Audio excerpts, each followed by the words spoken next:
चलिए, पिछले दिन के क्लासेज में हम लोगों ने बेल्ट्रॉन के क्लासेज स्टार्ट किया था ना, जो आपके पास जो हम पिछले दिन की क्लासेज में हम लोगों ने 30 क्वेश्चन को डिस्कस कर चुके थे और आज हम लोग 21वें क्वेश्चन से क्या करेंगे, डिस्कस करना है।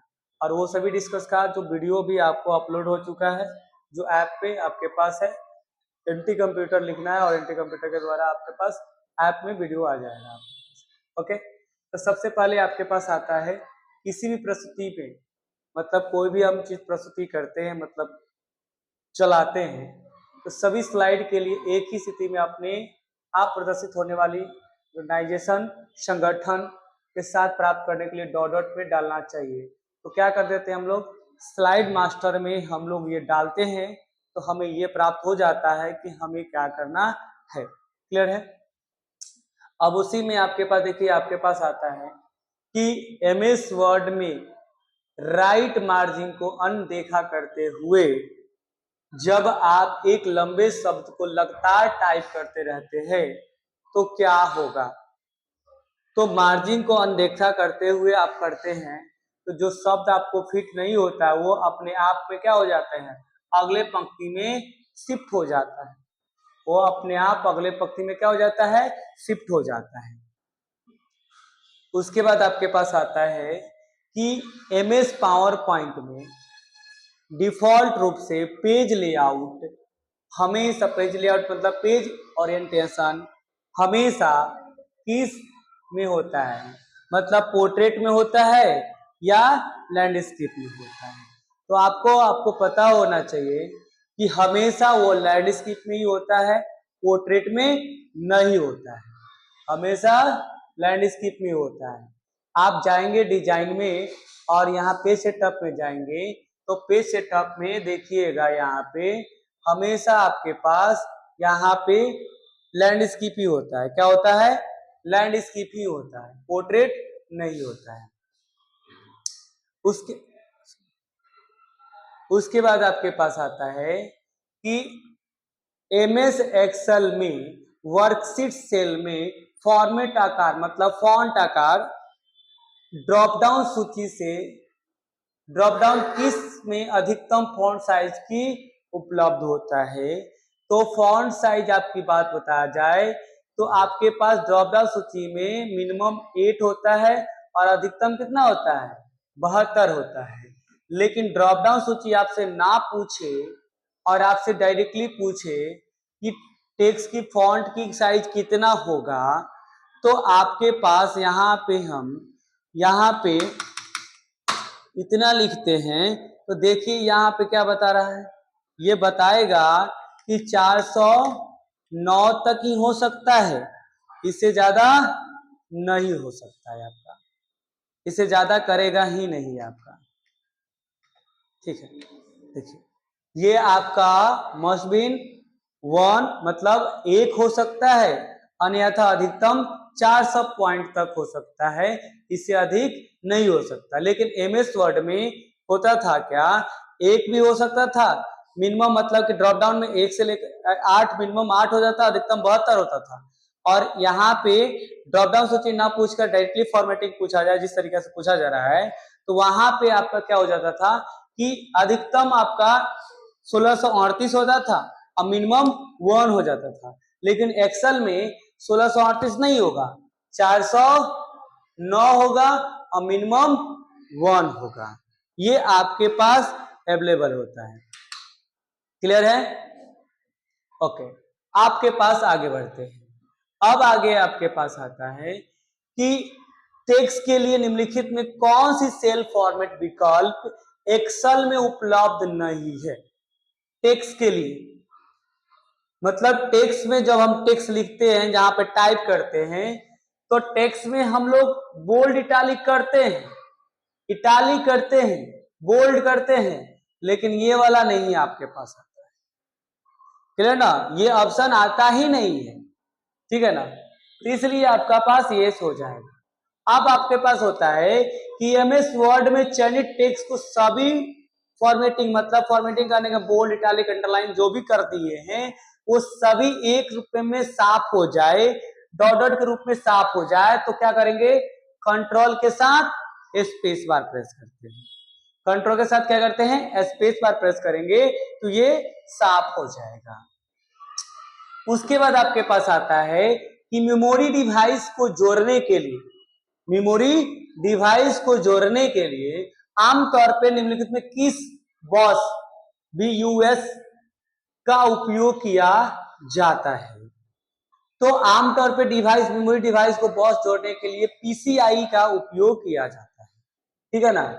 उसके बाद आता है कर्नल डॉट के रूप में होता है, तो ये ऑपरेटिंग सिस्टम के माध्यम के भाग होता है, ठीक है ना। उसके बाद आपके पास आता है यहाँ पे कि USB आपके पास, जो आपके पास कीबोर्ड एंड माउस इत्यादि वाला जो टार्क वाला बंडल होता है, उसको हम लोग बोलते हैं USB पॉइंट 2.0 डॉट का उच्चतम अंतर दर को सपोर्ट करता है।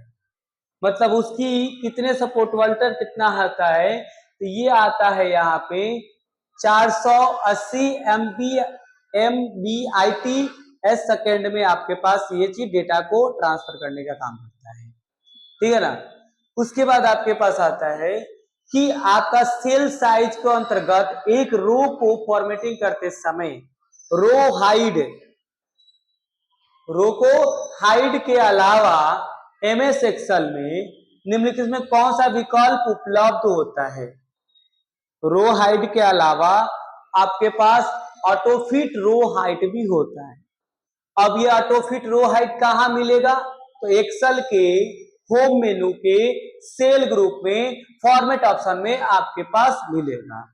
यहाँ पे रो हाइट है और ऑटो फिट रो हाइट है यहाँ पे, तो यहाँ पे यही ऑप्शन आपको इसके अलावा पूछ रहा था, इसके अलावा यही ऑप्शन है, तो ये ऑप्शन आपके पास हो जाएगा।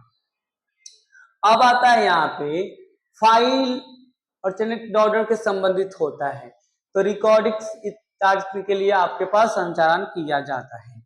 उसके बाद आता है www ब्राउजर के लिए डॉट प्रोटोकॉल का उपयोग किया जाता है। क्या किया जाता है, www ब्राउजर के लिए डॉट प्रोटोकॉल का उपयोग किया जाता है। तो किसका किया जाता है, HTTP का प्रयोग किया जाता है।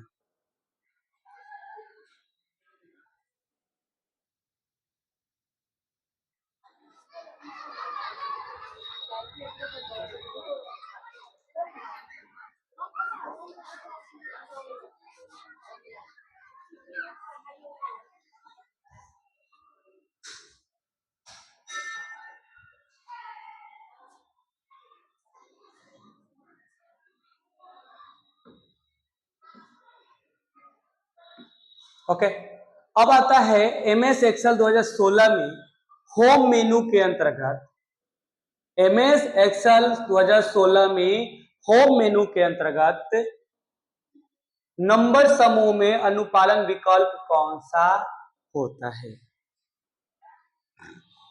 नंबर मतलब कि नंबर के अंतर्गत के कौन सा आता है, तो यहाँ पे होता ही नहीं, इसमें होता ही नहीं, ये वाला होता ही नहीं, ये आपके पास क्या होता है, डिसिमल पॉइंटर स्टाइल आपके पास। ये नंबर फॉर्मेटिंग की क्या आता है, नंबर फॉर्मेटिंग आपके पास जब एक्सेल में जाइएगा, ये नंबर फॉर्मेटिंग यही ना है, तो यहाँ पे जब जाइएगा तो यहाँ पे डिसिमल, इंक्रीज डिसिमल और डिक्रीज डिसिमल आपके पास आता है। यहाँ पे देखिए इंक्रीज डिसिमल और डिक्रीज डिसिमल आ रहा है ना, तो यही, इसके अलावा तो दूसरा है ना उसमें, तो ये चीज आपके पास अवेलेबल होता है। अब आता है कि मेल मर्ज में सेलेक्ट स्थापित डॉक्यूमेंट में 3 ऑप्शन होते हैं जिसे पहचान सकते हैं। क्या पहचान सकते हैं भाई, ये आपका यूजर एंड करेंट ऑप्शन इत्यादि आपके पास मेल मर्ज में होता है, जो ये आपके पास मौजूद होते हैं, जो आपके पास MS वर्ड में मेल मर्ज के अंतर्गत आता है। उसके बाद आपके पास आता है कि निम्नलिखित में कौन से MS एक्सेल में स्मार्ट ऑटो के अंतर्गत एक पैलेट बेस रिसाइकल विकल्प के रूप में अंतर नहीं होता है। स्मार्ट अंतर के मतलब यहाँ पे ये आपके पास ये चीज है जिसमें आपके वाला ये ऑप्शन आपका नहीं होता है। जब आपके पास स्मार्ट आर्ट कल भी मैंने बताया था आपको। उसके बाद आपके पास आता है यहाँ पे, यदि हम निम्नलिखित सूची का चयन करते हैं 0, 1, 1, 2, 4, 3, 1, ये एक स्तंभ लाइन रेखा स्टैटिक चार्ट बनाते हैं, तो एक्सेल में शीट पे वर्क वर्ग का आकार क्या होगा। तो एक परवलयीय आकार के समथिंग आपके पास आएगा। जब डेटा बनाकर आप उसको चार्ट में परिवर्तन करते हैं तो वृत्त के आकार का नहीं आएगा, सीधे रेखा नहीं आएगा, द्विघातीय नहीं आएगा। उसके बाद आपके पास आता है यहाँ पे एक कंपाइलर आमतौर पर डॉट डॉट पेजों को उपयोग करके सोर्स फाइल के मशीन कोड में बदलने के लिए करता है। तो कंपाइलर कितने पेजों को कन्वर्ट कर देता है, तो यहाँ पे क्या है 6 पेजों को क्या करता है, ये कन्वर्ट करता है। क्लियर है। निम्नलिखित में कौन से विकल्प विषम की पहचान करें। तो विषम तो पहले भी मैंने बोला था कि आपको ये थोड़ा देखना पड़ेगा आपको अपने स्तर से। यहाँ पे SAP होता है यहाँ पे। उसके बाद आपके पास आता है कि निम्नलिखित में कौन सा डिवाइस उपकरण गेमिंग प्रेरणिक उद्देश्य के लिए अधिकतर उपयोग की जाती है। मतलब गेमिंग करने मतलब गेम खेलने के लिए। जब गेम खेलने के लिए हम टच स्क्रीन का प्रयोग नहीं करते, कीबोर्ड का नहीं करते, माउस का नहीं करते, जॉयस्टिक सिर्फ ओनली वन जॉयस्टिक जो होता है वो गेमिंग के लिए ही यूज की जाती है, इसलिए गेमिंग हो जाएगा। उसके बाद आपके पास आता है टेलीफोन लाइन का उपयोग करके इंटरनेट कनेक्शन के लिए आप डॉट डॉट की आवश्यकता होती है। तो ये चीज आपके पास इसके लिए मोडेम ऑप्शन पे जाकर ये इंटरनेट की आवश्यकता होती है। ठीक है ना। उसके बाद आपके पास आता है MS एक्सेल वर्कशीट में सेल के बाहर एक टेक्स्ट और LU को डॉट डॉट के विकल्प के साथ प्रबंधन की जाती है। तो आपके पास कहने का मतलब इसका मतलब है कि जब टेक्स्ट आप एक सेल के अलावा दूसरे सेल में चला जाता है, एक सेल के अलावा दूसरे सेल में चला जाता है, तो उस सेल को एक सेल में कैसे हम मैनेज करें उसी को आप लोग बोला जा रहा है। तो यहाँ टेक्स्टिंग रैपिंग ऑप्शन का प्रयोग की जाते हैं। जैसे देखिए हम यहाँ पे कुछ लिखते हैं, यहाँ पे कुछ मैंने यहाँ पे लिख दिया, क्लियर है। लिखने के बाद एक सेल से दूसरे सेल में चला गया कि नहीं चला गया। तो इस सेल को हम यहाँ पे क्लिक करके यहाँ पे रैप टेक्स्ट ऑप्शन है, यहाँ पे इस वाले रैप टेक्स्ट पर जैसे क्लिक करेंगे इस प्रकार से ऑप्शन आपका क्या करेगा, आपके सेल में बाहर गए सेल को एक अंदर के सेल में आपको कन्वर्ट कर देगा, जो इस प्रकार से आपको कर देगा। क्लियर है।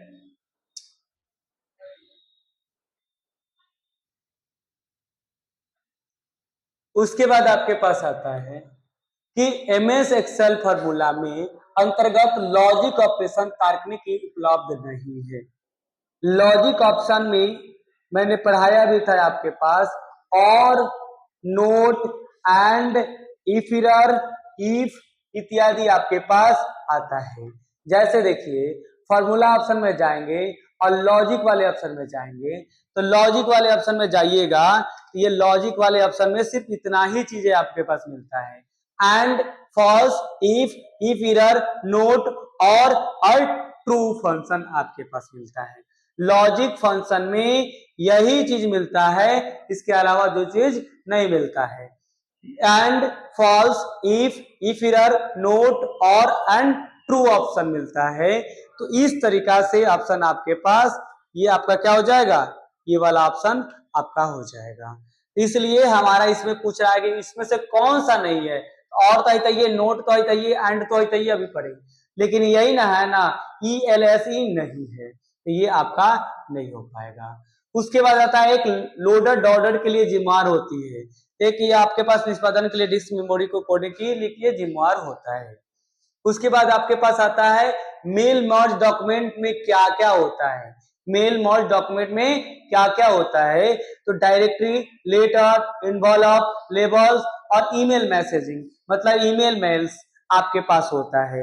अब कहेंगे कहाँ पे दिखता है, तो आपके लिए, आप जिसको नहीं पता है, तो यहाँ पे MS वर्ड आपका ओपन करेंगे, और MS वर्ड ओपन करने के बाद यहाँ पे MS वर्ड ओपन होने के बाद आपके पास, ठीक है, MS वर्ड ओपन थोड़ा हो जाएगा। MS वर्ड ओपन होने के बाद मेलिंग ऑप्शन में जाएंगे, मेलिंग टैब में जाएंगे, या मेलिंग मेनू में कहिए, मेलिंग आपके चले जाते हैं, व्यू में चले जाते हैं, वन पे, ठीक है। और यहाँ पे हम चले जाएंगे मेलिंग्स में, और मेलिंग्स में जाने के बाद यहाँ पे जब जाइएगा तो ये वाला ऑप्शन आपके पास आता है।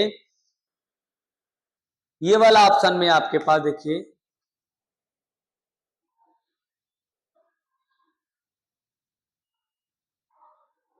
ये आ रहा है ना आपका, यहाँ पे letter, email messaging, involve, label और डायरेक्टरी आ रहा है ना, तो यही आपका क्या है, 5 डॉक्यूमेंट आपके पास होते हैं। क्लियर है? ये चीज आपके पास एमएस आपके पास मेल डॉक्यूमेंट के अंतर्गत आता है। उसके बाद आपके पास आता है कि एमएस वर्ड सॉरी एक्सेल में भी डिफॉल्ट रूप से मान स्तंभ की चौड़ाई डॉट डॉट के चौड़ाई 2.0 सेंटीमीटर करने के लिए आप क्या करेंगे, मतलब आपको पते से पता है कि हमारा जो कॉलम का हेडर है उसको कम या बेस करने के लिए आपके कॉलम हेडर पे माउस को राइट क्लिक करें और फिर डायल सेट में डालकर आपको विड्थ को क्या कर सकते हैं, विकल्प को कर सकते हैं कम। मतलब आप जितना बढ़ाना चाहते हैं बढ़ाइए, जितना घटाना चाहते हैं घटा सकते हैं। उसके बाद आपके पास आता है यहाँ पे कि मेल मर्ज, यहाँ पे आता है कि मेल मर्ज में निम्नलिखित कौन सा एक लेबल में डिफॉल्ट मतलब फील्ड नहीं होता है। तो डिफॉल्ट फील्ड ये आपका क्या होता है, पिन नहीं होता है, क्योंकि पहले भी मैंने बताया था एमएस वर्ड में, आपको एमएस वर्ड में मैंने पहले भी बताया था कि जब आपके पास यहाँ पे कोई डेटा आप ले लेते हैं, मान लीजिए कि मैंने यहाँ पे कोई डेटा ले लेता हूँ यहाँ से, तभी आपके पास आगे यहाँ पे आ गया और यहाँ पे हम कस्टमाइज ऑप्शन पे जाते हैं तो देखिए यहाँ पे सब कुछ ठीक ठाक है, लेकिन यहाँ पे ZIP कोड कहलाता है, पिन कोड नहीं कहलाता है, ZIP कोड कहलाता है। तो यही आपसे क्वेश्चन कह रहा है कि ZIP कोड इसमें देखिए कौन सा नहीं होता है, तो सिटी होता ही, लास्ट नेम होता है, ईमेल एड्रेस होता ही है, लेकिन पिन नहीं होता है, ZIP कोड होता है। इसलिए हमारा यह आंसर क्या हो जाएगा, इसमें आंसर यह कह रहा नहीं है, तो वही आंसर आपका नहीं होगा। उसके बाद आता है कि एमएस वर्ड को शुरू करने के लिए कौन सा बैच शुरू है सही है, तो एमएस डेस्कटॉप पे मतलब डेस्कटॉप पे एमएस वर्ड आइकन होगा, उस पर डबल क्लिक कर देंगे फिर भी आपका ओपन हो जाता है, या स्टार्ट बटन पे क्लिक करके ऑल प्रोग्राम आएगा, ऑल प्रोग्राम पे आ जाने के बाद एसेसरीज आता है, एसेसरीज पे जाने के बाद माइक्रोसॉफ्ट ऑफिस आएगा, माइक्रोसॉफ्ट ऑफिस आने के बाद आपका माइक्रोसॉफ्ट ऑफिस पे क्लिक करेंगे आपका खुल जाएगा। या दूसरा ऑप्शन एक आपके पास ये होता भी है कि विंडो के साथ क्या करना है, विंडो के साथ आर प्रेस कर देना है, क्या कर देना है, विंडो के साथ आर भी प्रेस कर देंगे और आर प्रेस करने के बाद विंडो के साथ आर प्रेस करने के बाद एक रन डायलॉग बॉक्स खुल जाएगा। इस रन डायलॉग बॉक्स में आपको क्या करना है, आपको विन वर्ड लिख देना है, क्या लिख देना है, विन वर्ड लिख देना है, तभी भी आपका माइक्रोसॉफ्ट वर्ड आपके सामने खुल के आ जाता है। इसके अलावा दूसरा कोई ऑप्शन, बहुत सारे आपको जिस तरीके से करना चाहते हैं उस तरीके से कर सकते हैं। उसके बाद आपके पास आता है यहाँ पे क्लास की बात आती है, क्या आती है, क्लास, कि यहाँ पे 2 मतलब यहाँ पे 202.126 यहाँ पे ये चीज है, तो इसको हम लोग 4 भागों मतलब 4 भागों में बांटा गया था, 0 से लेकर 255 के बीच में बांटा गया था, और ये अलग को डॉट डॉट से अलग से हम लोग करते थे। IPv4 को और IPv6 को क्या भागा गया, 8 भागों में बांटा गया था उसको, और वो उसको कॉलम से हटाव से बंद किया गया था। तो यहाँ पे आपके पास ये क्लास कितने हो जाएंगे, क्लास ये सी क्लास के अंतर्गत आता है, और इसकी पूरी डिटेल देखना हो तो आपके इंटरनेट वाले चैप्टर में जाकर इसकी पूरी डिटेल देख सकते हैं, उसकी पीडीएफ भी आप देख सकते हो। निम्नलिखित में कौन से मेल मर्ज में एक अमान्य डेटा है, मेल मर्ज में जो डेटा हम लोग देते हैं उस डेटा में कौन सा डेटा है कि अमान्य है, तो अंदर डेटाबेस एक्सेस आपका आता है, वो डेटाबेस के अंतर्गत आता है। एक्सेल स्प्रेडशीट मतलब एक्सेल के अंतर्गत आता है, वही डेटाबेस एक्सेस के अंतर्गत आता है। पावर पॉइंट में हम डेटा को नहीं दे सकते हैं, क्योंकि पावर पॉइंट में डेटा हम लोग नहीं दिया जा सकता है, क्योंकि उसमें स्लाइड बनता है, डेटा नहीं बनता है। ओके, उसके बाद आपके पास आता है कि हमारा एमएस एक्सेल स्क्रीन पे वर्कशीट का नाम कहां प्रदर्शित होता है, तो एक्सेल का नाम जो प्रदर्शित होता है बॉटम के लेफ्ट मतलब नीचे आपके पास आता है। वर्कशीट मतलब सीट का नाम कहां प्रदर्शित होता है, तो सीट का नाम आपके पास यहाँ पे आपके पास प्रदर्शित होता है, आपके पास सीट का नाम क्या होता है, यहाँ पे प्रदर्शित होता है, यही आपसे पूछा जा रहा है। तो यहाँ पे देखिए सीट का नाम यहाँ पे बॉटम के आपके नीचे दाएं की ओर हमारे पास अवेलेबल होता है, ठीक है ना, सॉरी नीचे बाएं की है, बाएं ना है, बाएं की ओर आपके पास अवेलेबल होता है। तो यही आपके पास क्या था, 60 क्वेश्चन थे जो ये 60 क्वेश्चन आपके पास अवेलेबल हो चुका है। क्लियर ना? तो ये सभी चीजों को नोट्स देखना है, तो नोट्स के लिए आपको क्या करना है, एनटी कंप्यूटर, जो एनटी और प्ले स्टोर में कंप्यूटर लिखने के बाद क्या हो जाता है, प्ले स्टोर में ऐप आ जाएगा, उसको डाउनलोडिंग करना है और डाउनलोडिंग करने के बाद ये चीज आपके पास आ जाता है। या आपके पास वीडियो भी, आपके पास यूट्यूब पे भी वीडियो देखना हो आज से, तो यूट्यूब पे वीडियो भी आपके पास एनटी कंप्यूटर सर्च करेंगे वीडियो, क्या कहते हैं यूट्यूब पे, तो एनटी कंप्यूटर के नाम से ये वीडियो भी आपको आज से दिखना स्टार्ट हो जाएगा। हाँ, आज ये वाला आपके पास हो जाएगा, आप यहाँ से देख सकते हैं, यूट्यूब पे भी ये वीडियो आप चला जाएगा आपके पास से, ये चीज देख सकते हैं, यूट्यूब पे देख लीजिए, या आपको यूट्यूब से बेटर है आपका ऐप में भी है, ऐप में ही देख सकते हैं। और नोट्स भी आपके पास ऐप में भी है, या ऐप में भी नोट्स आप देख सकते हैं। क्लियर है? आज के लिए हम इतना ही रहने देते हैं, अगले दिन हम लोग अगले प्रीवियस ईयर के क्वेश्चन को चर्चा करेंगे। ठीक है?